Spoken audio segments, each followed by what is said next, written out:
Long ago, when these ancient Grecian temples were new, hemp was already old in the service of mankind.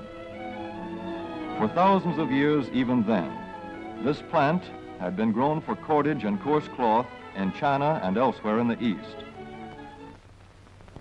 For centuries prior to about 1850, all the ships that sailed the western seas were rigged with hempen rope and sails. For the sailor, no less than the hangman, hemp was indispensable.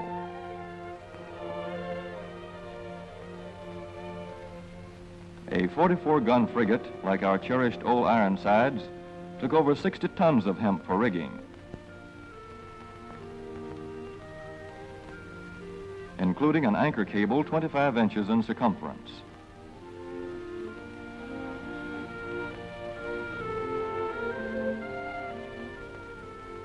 The Conestoga wagons and prairie schooners of pioneer days were covered with hempen canvas. Indeed, the very word canvas comes from the Arabic word for hemp. In those days, hemp was an important crop in Kentucky and Missouri. Then came cheaper imported fibers for cordage, like jute, sisal, and manila hemp, and the culture of hemp in America declined. But now, with Philippine and East Indian sources of hemp in the hands of the Japanese, and shipment of jute from India curtailed, American hemp must meet the needs of our Army and Navy as well as of our industries. In 1942, patriotic farmers at the government's request planted 36,000 acres of seed hemp, an increase of several thousand %. The goal for 1943 is 50,000 acres of seed hemp. In Kentucky, much of the seed hemp acreage is on river bottom land such as this, along the Kentucky River Gorge. Some of these fields are inaccessible except by boat. Thus, plans are afoot for a great expansion of the hemp industry as a part of the war program. This film is designed to tell farmers how to handle this ancient crop, now little known outside Kentucky and Wisconsin. This is hemp seed. Be careful how you use it. For to grow hemp legally, you must have a federal registration and tax stamp. This is provided for in your contract. Ask your AAA committeeman or your county agent about it. Don't forget, hemp demands a rich, well-drained soil such as is found here in the bluegrass region of Kentucky or in central Wisconsin.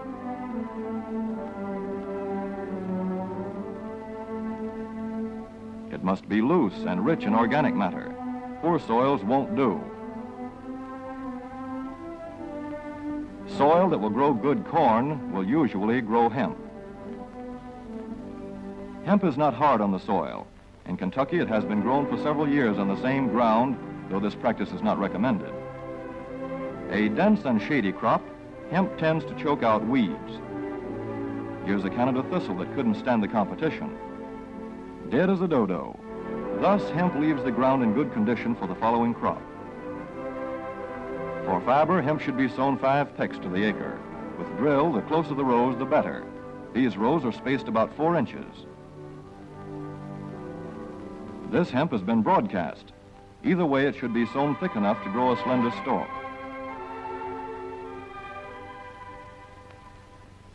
Here's an ideal stand.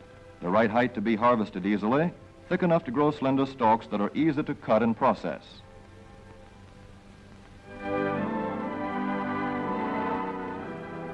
Stalks like these here on the left, they yield the most fiber and the best. Those on the right are too coarse and woody. For seed, hemp is planted in hills like corn, sometimes by hand. Hemp is a dioecious plant. The female flower is inconspicuous, but the male flower is easily spotted. In seed production, after the pollen has been shed, these male plants are cut out. These are the seeds on a female plant. Hemp for fiber is ready to harvest when the pollen is shedding and the leaves are falling. In Kentucky, hemp harvest comes in August. Here, the old standby has been the self-rake reaper, which has been used for a generation or more.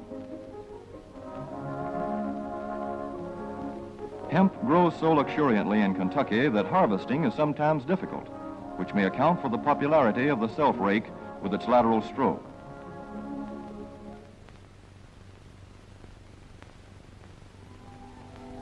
A modified rice binder has been used to some extent. This machine works well in average hemp.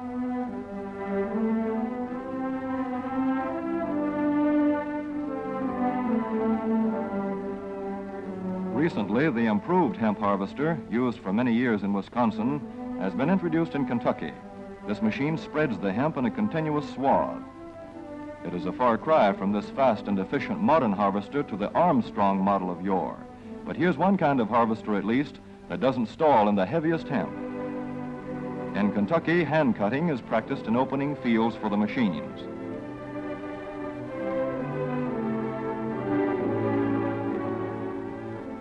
In Kentucky, hemp is shucked as soon as safe after cutting, to be spread out for retting later in the fall.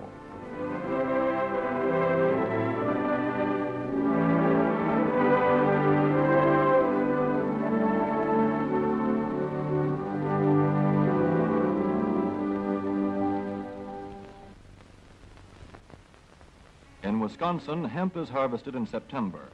Here, the hemp harvester with automatic spreader is standard equipment. Note how smoothly the rotating apron lays the swath preparatory to retting.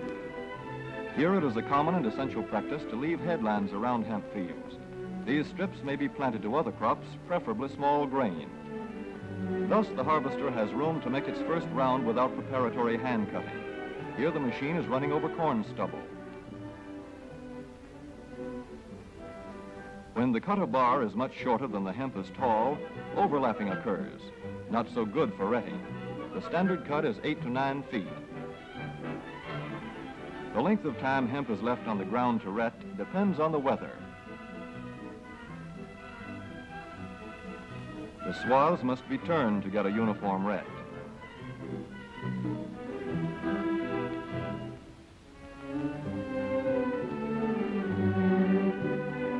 When the woody core breaks away readily, like this, the hemp is about ready to take up and bind into bundles.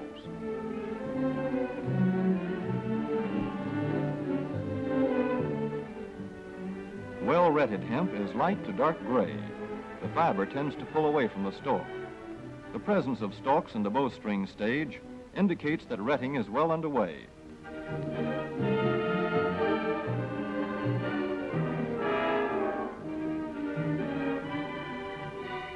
When hemp is short or tangled, or when the ground is too wet for machines, it is bound by hand.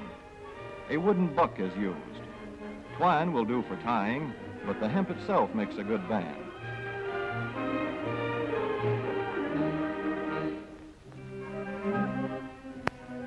When conditions are favorable, the pickup binder is commonly used.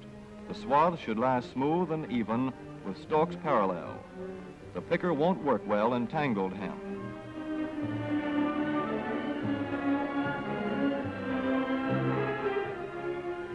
After binding, hemp is shucked as soon as possible to stop further retting. In 1942, 14,000 acres of fiber hemp were harvested in the United States. The goal for 1943 is 300,000 acres. Thus, hemp, Cannabis sativa, the old standby cordage fiber, is staging a strong comeback. This is Kentucky hemp going into the dryer of a mill at Versailles.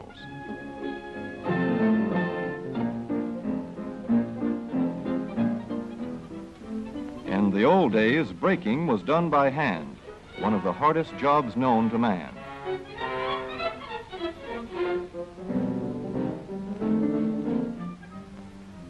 Now the power breaker makes quick work of it.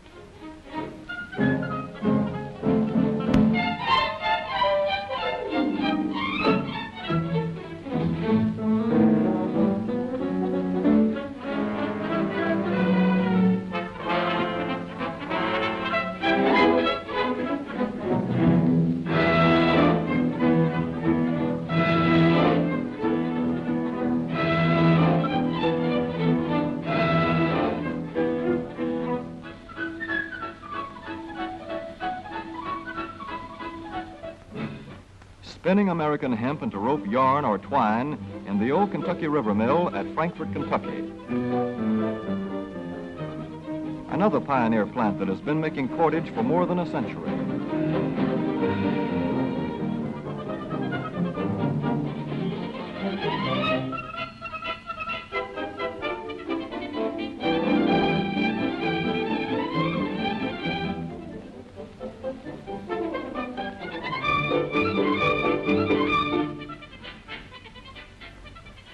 All such plants will presently be turning out products spun from American-grown hemp.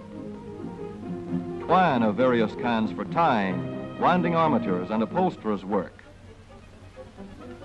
Rope for marine rigging and towing, for hay forks, derricks, and heavy-duty tackle. Light-duty fire hose. Thread for shoes for millions of American soldiers. And parachute webbing for our paratroopers.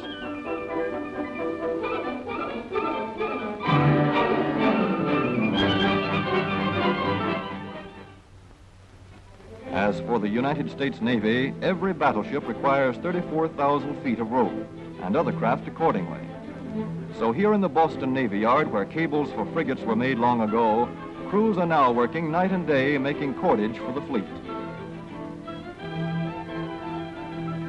In the old days, rope yarn was spun by hand.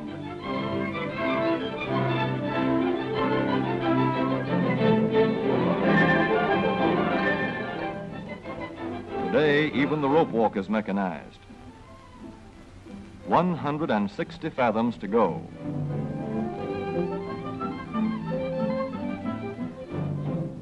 The rope yarn feeds through holes in an iron plate.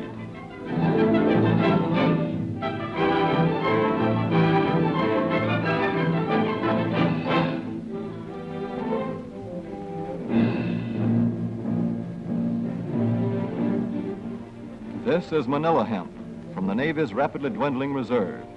When that is gone, American hemp will go on duty again. Hemp for mooring ships, hemp for tow lines.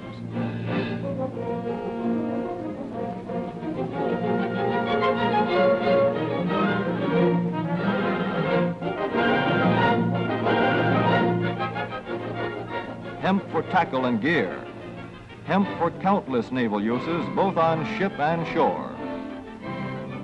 Just as in the days when old Ironside sailed the seas victorious, with her hempen shrouds and hempen sails.